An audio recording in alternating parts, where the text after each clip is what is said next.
Assalamualaikum warahmatullahi wabarakatuh dan salam sejahtera untuk kita semua. Perkenalkan, nama saya Nur Husna dengan nomor induk mahasiswa 1996 141002, nomor urut 21, kelas A Program Studi Ekonomi Pembangunan Fakultas Ekonomi dan Bisnis Universitas Negeri Makassar. Pada video kali ini, saya akan mempresentasikan jawaban dari ujian tengah semester mata kuliah Ekonomika Publik yang diampu oleh Bapak Abdul Rahman, SPD, MSI. Semoga apa yang saya jelaskan dapat bermanfaat untuk kita semua. Pertanyaan yang pertama yaitu, kemukakan beberapa peran pemerintah di dalam perekonomian modern. Dalam perekonomian modern, peranan pemerintah dapat diklasifikasikan dalam 3 golongan besar, yaitu yang pertama peranan alokasi, yang kedua peranan distribusi, dan yang ketiga adalah peran stabilisasi. Peranan pemerintah dalam bidang alokasi adalah untuk mengusahakan agar alokasi sumber-sumber ekonomi dapat dilaksanakan secara efisien. Pada dasarnya, alokasi efisiensi mengacu pada situasi di mana keterbatasan sumber daya dialokasikan oleh pemerintah sesuai dengan yang diinginkan oleh konsumen. Singkatnya, dalam efisiensi alokatif, hanya barang yang diinginkan oleh konsumen yang harus dibuat untuknya juga. Jadi, efisiensi itu sendiri dapat dicapai apabila manfaat marginal sama dengan biaya marginal. Peranan yang kedua yaitu peranan distribusi. Peranan pemerintah dalam bidang distribusi yaitu di mana pemerintah dapat merubah distribusi pendapatan secara langsung dengan pajak yang progresif, yaitu pajak yang relatif lebih besar bagi orang kaya dan relatif lebih ringan bagi orang miskin, disertai dengan subsidi bagi golongan miskin. Pemerintah dapat juga secara tidak langsung mempengaruhi distribusi pendapatan dengan kebijaksanaan pengeluaran pemerintah, misalnya perumahan murah untuk golongan pendapatan tertentu, subsidi pupuk untuk petani, dan lain sebagainya. Peranan yang ketiga yaitu peranan pemerintah dalam bidang stabilisasi, di mana kebijakan stabilisasi digunakan untuk pencapaian tujuan makro secara optimal. Pengertian optimal di sini adalah pencapaian tujuan antar kebijakan dapat terkoordinasi sehingga tidak menimbulkan dampak yang kurang menguntungkan bagi pencapaian tujuan kebijakan ekonomi secara keseluruhan. Salah satu contoh penerapan bauran kebijakan yang banyak dikenal adalah bauran kebijakan fiskal moneter atau monetary fiscal atau policy mix, di mana secara konseptual koordinasi bauran kebijakan fiskal moneter dapat dilakukan melalui beberapa skenario. Salah satunya yaitu kebijakan moneter ekspansif dan atau kebijakan fiskal ekspansif. Untuk lebih jelasnya dapat digambarkan pada contoh kasus berikut, di mana pada saat terjadi resesi ekonomi yang turut menimbulkan terjadinya deflasi yang tak terkendali dan kelesuan ekonomi, maka dalam hal ini pemerintah mengambil suatu kebijakan fiskal dan moneter ekspansif yang sesuai pada contoh skenario yang pertama tadi, di mana pemerintah menaikkan pengeluaran dan bank sentral menurunkan suku bunga acuan, sehingga dalam hal ini peredaran uang di masyarakat bertambah, pelaku ekonomi semakin bergairah karena banyak permintaan akan barang, jasa, dan harga yang cenderung naik. Selain itu, pertumbuhan ekonomi juga meningkat, pendapatan nasional meningkat, kesempatan kerja bertambah, dan sebagainya. Yang pada akhirnya ini akan mengakibatkan pendapatan pemerintah juga akan mengalami peningkatan. Pertanyaan yang kedua yaitu, jelaskan beberapa kegagalan pasar. Teori tradisional menggambarkan kegagalan pasar sebagai kondisi di mana terjadi kerugian atau kehilangan alokasi atau efisiensi. Terdapat beberapa kegagalan pasar, diantaranya yaitu yang pertama, eksternalitas negatif. Menurut N. Gregory Mankiw, Eksternalitas dimaksudkan sebagai dampak yang dihadapi oleh seseorang sebagai akibat dari tindakan orang lain, baik tindakan konsumsi ataupun produksi, serta kompensasi yang diterima oleh pihak terkena dampak tersebut tidak diberikan. Eksternalitas dapat bersifat positif, yaitu memberi kemanfaatan yang bertambah, dan dapat pula bersifat negatif di mana biaya meningkat, kemanfaatan berkurang. Contoh dari eksternalitas positif yaitu seperti pendidikan, perbaikan sarana perkotaan, kesehatan umum, riset dan pengembangan dan sebagainya. Sedangkan contoh eksternalitas negatif yaitu polusi udara, air, tanah, kebisingan, dan sebagainya. Bentuk kegagalan pasar yang kedua yaitu barang publik. Barang publik juga merupakan salah satu bentuk kegagalan pasar. Hal tersebut dikarenakan sifat dari barang publik adalah non-eksklusif, yang merupakan sejenis barang atau jasa yang ketika seseorang menyediakan atau memproduksinya, semua orang dapat menikmati kemanfaatannya. Di mana jika barang tersedia secara gratis, maka pasar tidak dapat mengalokasikan sumber daya. Barang publik sendiri dipandang dapat menjadi suatu masalah, di mana jika kita dapat mengkonsumsi sesuatu barang tanpa membayarnya, kita tentu tidak akan merasa perlu untuk menyumbang proses produksi barang tersebut, sehingga barang tersebut mungkin tidak pernah akan diproduksi oleh pihak swasta.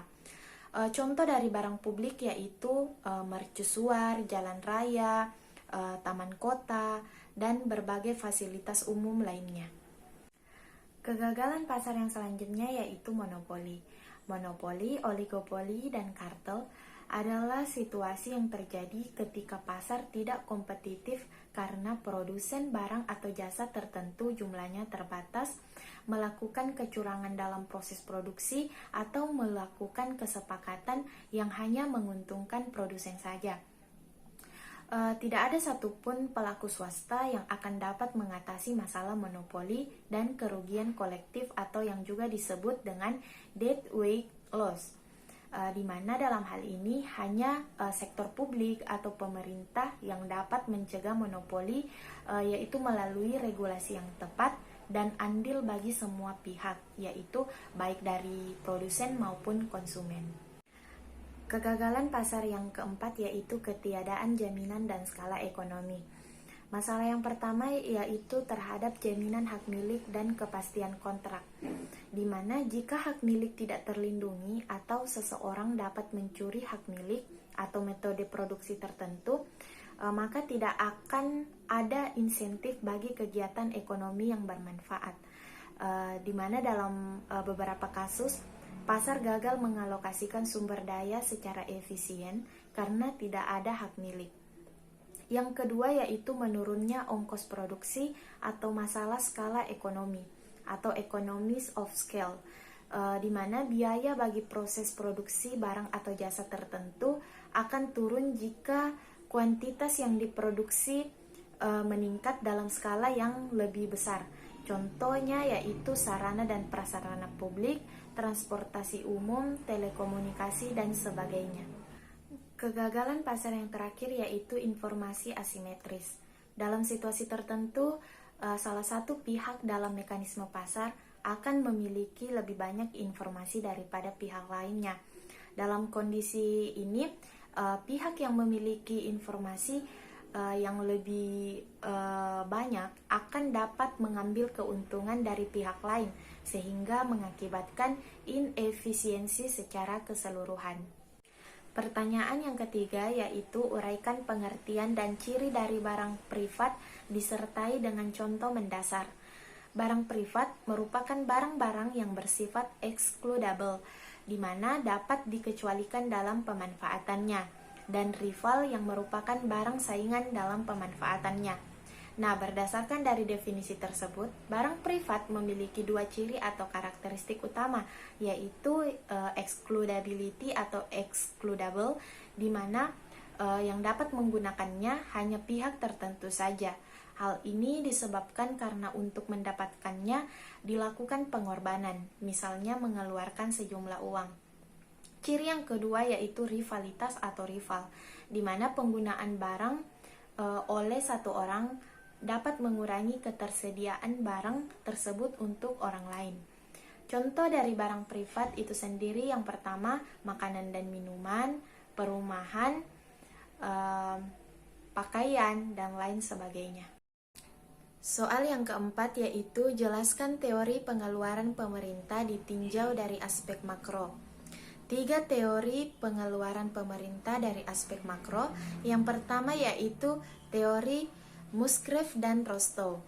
Musgrave dan Rostow mengembangkan sebuah teori yang disebut dengan teori pembangunan tentang perkembangan pengeluaran pemerintah.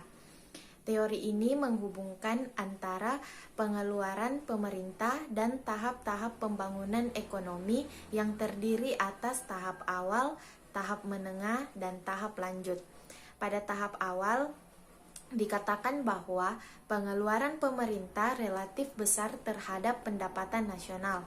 Hal ini diasumsikan karena pemerintah harus menyediakan berbagai sarana dan prasarana seperti pendidikan, kesehatan, transportasi, dan sebagainya.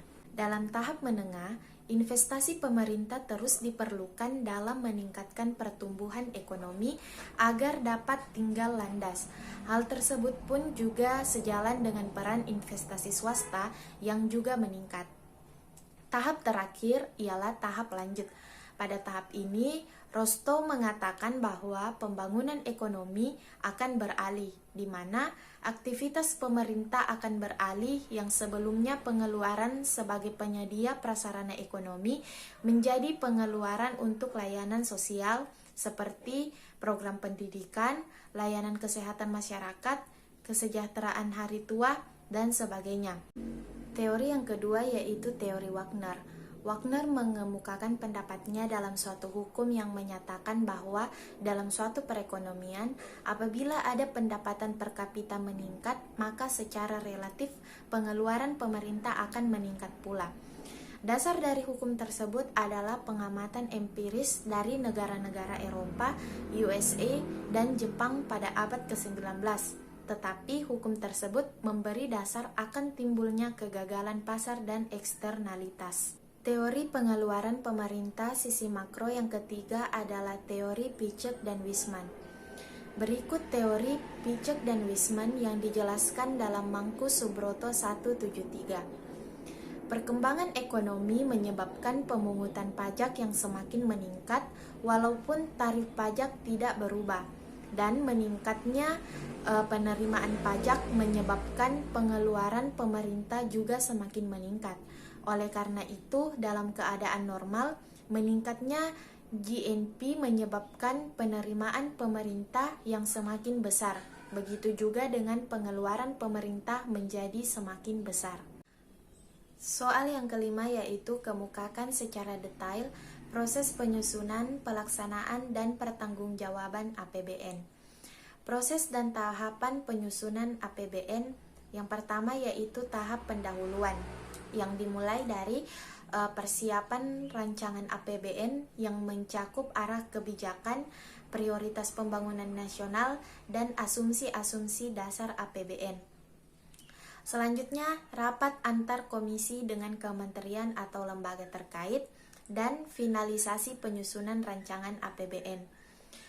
Yang kedua yaitu tahap pengajuan, pembahasan, dan penetapan APBN, yang dimulai dari pidato Presiden sebagai pengantar RUU APBN dan nota keuangan, lalu pembahasan antara Menteri Keuangan dengan panitia anggaran di DPR serta kementerian atau lembaga terkait. Lalu hasil pembahasan berupa Undang-Undang APBN yang memuat satuan anggaran. Berikutnya yaitu pelaksanaan APBN. Pelaksanaan APBN diatur dalam Undang-Undang Nomor 45 Tahun 2013 tentang tata cara pelaksanaan APBN. Dalam pelaksanaannya, APBN disusun berdasarkan 4 asas, yaitu yang pertama kemandirian, yang kedua penghematan atau peningkatan efisiensi dan produktivitas, yang ketiga penajaman prioritas pada pembangunan, dan yang keempat fokus pada asas dan undang-undang negara. Pertanggungjawaban pelaksanaan APBN. Pasal 30 ayat 1 dijelaskan bahwa Presiden menyampaikan rancangan undang-undang tentang pertanggungjawaban pelaksanaan APBN kepada DPR berupa laporan keuangan yang telah diperiksa oleh Badan Pemeriksa Keuangan selambat-lambatnya 6 bulan setelah tahun anggaran berakhir. Pada pasal 30 ayat 2, laporan keuangan yang dimaksud setidak-tidaknya meliputi laporan realisasi APBN, neraca, laporan arus kas, dan catatan atas laporan keuangan yang dilampiri dengan laporan keuangan perusahaan, negara, dan badan lainnya. Pada pasal 31 ayat 1, Gubernur, Bupati, dan Wali Kota menyampaikan rancangan peraturan daerah tentang pertanggungjawaban pelaksanaan APBD kepada DPRD berupa laporan keuangan yang telah diperiksa oleh Badan Pemeriksa Keuangan selambat-lambatnya 6 bulan setelah tahun anggaran berakhir. Pada ayat 2, laporan keuangan yang dimaksud setidak-tidaknya meliputi laporan realisasi APBD, neraca, laporan arus kas, dan catatan atas laporan keuangan yang dilampiri dengan laporan. Pada pasal 32 ayat 1 dijelaskan bahwa bentuk dan isi laporan pertanggungjawaban pelaksanaan APBN atau APBD sebagaimana dimaksud dalam pasal 30 dan pasal 31 disusun dan disajikan sesuai dengan standar akuntansi pemerintahan. Pasal 32 ayat 2 dijelaskan bahwa standar akuntansi pemerintahan sebagaimana dimaksud dalam ayat 1 disusun oleh suatu komite standar yang independen dan ditetapkan dengan peraturan pemerintah setelah terlebih dahulu mendapatkan pertimbangan dari Badan Pemeriksa Keuangan. Pasal 33 menjelaskan bahwa pemeriksaan pengelolaan dan pertanggungjawaban keuangan negara diatur dalam undang-undang tersendiri. Pertanyaan yang keenam yang merupakan pertanyaan terakhir yaitu menurut saudara bagaimana pelaksanaan dan realisasi APBN di Indonesia secara umum minimal disertai dengan tinjauan empiris. Menurut saya, pelaksanaan dan realisasi APBN di Indonesia secara umum telah terrealisasi dengan baik. Walaupun tidak dapat dipungkiri dalam pelaksanaannya masih terdapat berbagai bentuk hambatan dan permasalahan yang akan beresiko terhadap kelancaran APBN dalam menjalankan peran serta fungsinya dalam perekonomian. Namun, terlepas dari hal tersebut, pemerintah terus berupaya agar alokasi APBN dapat berjalan dengan optimal yang manfaatnya bisa dirasakan dan mampu hadir di hampir seluruh aspek kehidupan masyarakat. Hal tersebut juga dapat dilihat dari pelaksanaan dan realisasi APBN dalam 2 tahun terakhir beserta data empirisnya. APBN tahun anggaran 2020 mengalami perubahan yang signifikan untuk mengakomodasi kebijakan tersebut dengan kebijakan counter-cyclical, yaitu membelanjakan APBN untuk melindungi masyarakat yang terdampak dan mengungkit perekonomian yang merosot akibat COVID-19 melalui program penanganan COVID-19 dan pemulihan ekonomi nasional. Secara keseluruhan, program PEN atau Pemulihan Ekonomi Nasional telah terrealisasi mencapai 579,78 triliun atau 83,4% dari total anggaran 695,2 triliun. Dengan silpa earmark diluncurkan tahun 2021 sebesar 50,94 triliun termasuk untuk pendanaan vaksin sebesar 47,07 triliun dan 3,87 triliun untuk pendanaan dukungan UMKM. Hal tersebut dapat juga kita lihat pada pelaksanaan dan realisasi APBN tahun 2021, di mana seiring dengan pemulihan ekonomi nasional yang terindikasi membaik, Menteri Keuangan Sri Mulyani Indrawati menyatakan bahwa sampai dengan Agustus 2021, realisasi APBN juga menunjukkan kinerja yang baik. Hal ini ditunjukkan dengan pertumbuhan realisasi belanja yang terjaga, yaitu 1,5 triliun atau tumbuh sebesar 1,5%. Belanja dan seluruh program dimonitor dan dipertanggungjawabkan untuk akuntabilitas dan efisiensi. Baik, itulah tadi presentasi jawaban ujian tengah semester mata kuliah Ekonomika Publik yang dapat saya jelaskan. Lebih dan kurangnya mohon dimaafkan. Wabillahi taufiq wal hidayah. Wassalamualaikum warahmatullahi wabarakatuh. Dan terima kasih atas perhatiannya.